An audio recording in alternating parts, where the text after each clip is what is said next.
This is Roger with Wheel Kinetics in Tucson, Arizona. We're selling this truck. It is a 2002 Ford F250 Super Duty Crew Cab Short Bed. It's a 7.3 turbo diesel. It's four-wheel drive. It's an XLT, which is cloth. It has 207,266 miles. We bought it directly from Jim Click Dodge, new car dealer trade-in. We buy pretty much all of the diesel trade-ins.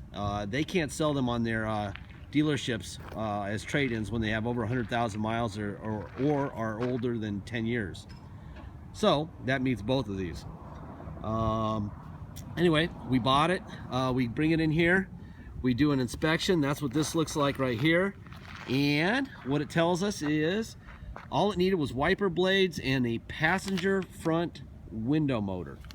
The only real issue with this truck is the paint. Excuse me. Obviously, I don't know if it's obvious in this video or not, but that fender, even though it is a Ford fender, it is the original fender. We've already looked at the stamp inside the fender. Does not match that door, which I don't really think matters because look at the hood. Basically, this is an Arizona truck. The Carfax, which I'll show you in a minute, is all Arizona, and Arizona eats up paint, especially dark paint. This thing probably never was inside ever. So they painted it, the whole truck at some point, and that went bad, lacquer checking, right? And then at some point something happened to this fender. Probably got scratched because they would have replaced it if it didn't, and it's got the Ford stamp. They repainted that one. It needs a paint job. Other than that, it doesn't need anything. It's got a beautiful set of tires that somebody just put on right before they traded it in. I would imagine whoever traded this in was driving by the auto mall, which is down the street from us, and saw something they liked and just pulled in. Nobody spends $1,300 to $1,500 on tires like that and then trades the truck in like right after that. So they liked it enough to spend a bunch of money on it. These are 35-inch 20 tires. They're LTs and probably 95% tread. And we know that that tire is easily $300 or $400 a piece. Anyhow, let's see what else. So it needs paint. The interior is probably if the paint's a 3 out of 10, the interior is 8 or 9 out of 10 easily. Obviously the tires are 10 out of 10. And 9 out of 10, I guess. 10 out of 10 would be brand new. But you got stuff like this going on, right? If I were gonna fix this thing cosmetically, which we have actually considered doing, we would probably just send it to Mako. Mako would take out 80% of the dings and nicks and whatever and do a one-stage paint. It would look okay. It wouldn't look brand new. And it would be about $1,000 to do that. See how you got this. So we're just gonna leave it the way it is. Let the next guy figure it out, what they want to do with it. Personally, I wouldn't do anything. I wouldn't bother, doing any paint work on this thing. You're buying it for the motor. It's got a 4-inch lift. And if you wanted to fix the paint, you could. It wouldn't be that, I don't know, $1,000, $1,200 at Mako. If you wanted to do a real paint job to match the interior on it, which is in such good shape, you're probably looking at $2,500. I don't think I would. I definitely wouldn't do that. I might consider the Mako one-stage paint, but the other doesn't make much sense. Let's look at the roof real quick.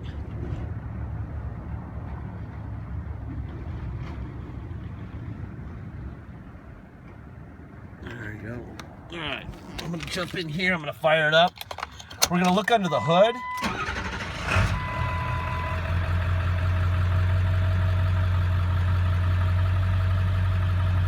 We're gonna be looking for stamps, Ford stamps on both fenders, which will tell you that they're both the original fenders, and on both sides of the Corsa board. I'm also gonna take off the oil cap and show you how much blow-by it's got. I know this one has very little, which is unusual. Usually 7.3s with over maybe 150 have a lot more than this one does. So that's very good. There's your Ford stamp there.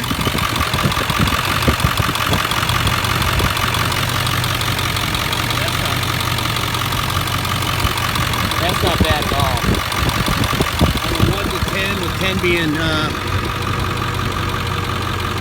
no blow-by, that's probably, for a 7.3 with 200,000 miles, that's probably a 7 or an 8. I've seen them where you can't even see through the smoke, and it's a cloud above the truck.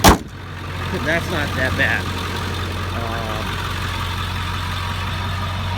And I think 7.3 people know that. But if you don't know that, please get educated. We want to make sure that everyone who buys our vehicles knows what they're buying and understands diesel, understands whatever they're buying, whether it's a gas or diesel or whatever. So if you're not sure, don't buy, okay? If you don't know what you're buying, if you don't understand what you're buying, please don't buy it. Whether it's a Lazy Boy recliner or a toaster oven, that would be dumb, right? Seats are in really good shape. Bolsters are in good shape. There's your remote for the Pioneer in-dash radio.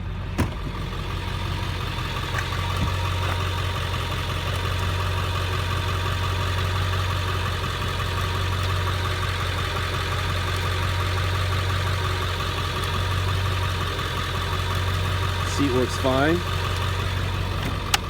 You do have a very old manual. You have a wheel lock key. Headliner looks great. The interior of this truck, if the exterior matched the interior, this one would be really expensive. Really, really expensive. There's your driver rear window. Tint's kind of peeling a little bit. You leave them on because maybe people won't care.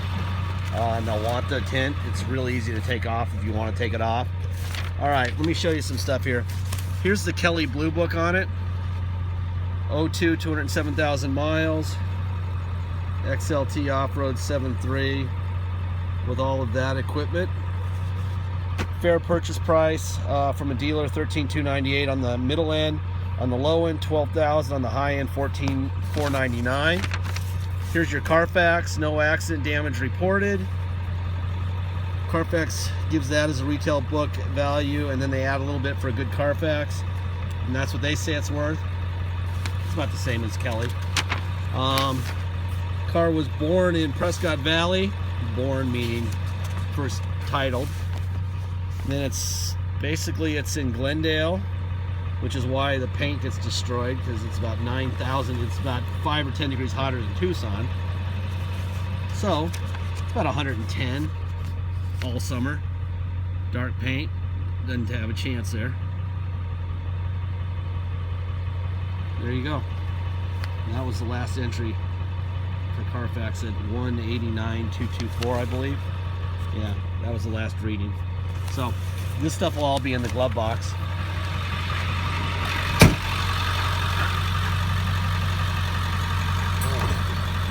Driver window, passenger window. Let's see. Passenger rear window, driver rear window. Now I do know, also, one of my guys just told me the driver mirror is in up. That's $125 if you want it fixed. If not, roll the window down and move the glass. We're trying to keep the price down on this thing. If we were going to do the mirror, fix the driver mirror, see, the passenger mirror works fine. If we were going to fix this mirror, then we would paint it too. You know, we do it all. We fix everything. If we're not going to paint it, then we're not going to fix the mirror. So if you want that mirror to work, if you don't want to roll the window down and stick your arm out, add $125 and we'll do that for you. That's the cost of the mirror to us, and we'll install it. That seat works fine. Little bit of wear right here, but the bolster's in good shape. That's about the only thing wrong with the interior, is right there. And that's pretty good. Let's look under this mat, make sure there's no surprises under there. There's not. All right. Let's see, what else do I know? I know that power pedal switch right here is intermittent. It moves sometimes, and see, it's moving there. But I'm told that it's intermittent. So the motor's working fine, so it's in this switch. My advice on that, having done a million of those switches, is that's a weakness on this truck. I would not buy another switch for it. They're not that expensive. They're easy to install, but they break, and I would not deal with that. We drove a long time without those, or tire monitors, or pedal switches. I mean, tire monitors, parking sensors, and pedal switches. It's stupid. Let's see. If I can figure out how to turn the radio on, that'd be good, huh? In this crazy town. Radio. Alright. Air conditioning.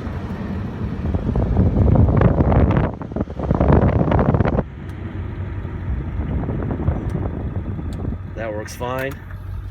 Cup holder. Alright, I'm going to put it in neutral. Then I'm going to go to 4 low.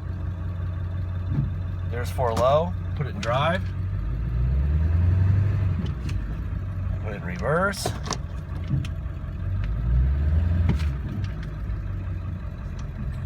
There you go. Now we're going to go to 4 high. Now we're in 4 high. Drive. Reverse. Alright. Neutral. Back to 2-wheel drive. Now let's go for a ride. The actuators are firing that thing in and out of 4-wheel drive quickly, which is a good thing. If you come to Tucson to drive it home, you're going to pay tax and dock fees. Taxes are 2% city sales tax here in Tucson, plus whatever your state tax rate is.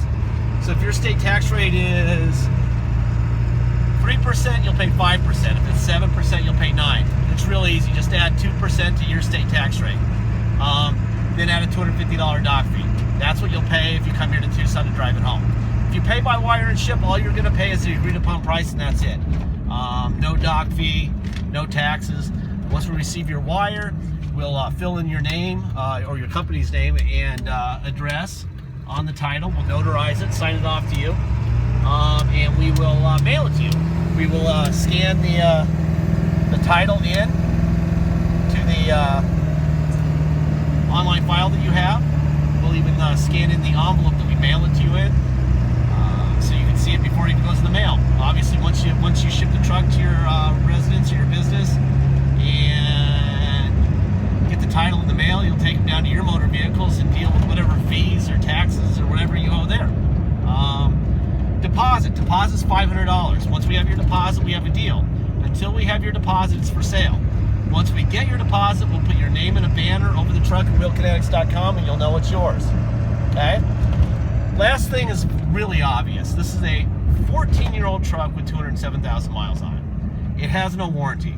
The people who built this abandoned the warranty. They built it. The engineers said X amount of miles and X amount of years. That was a really long time ago. Okay?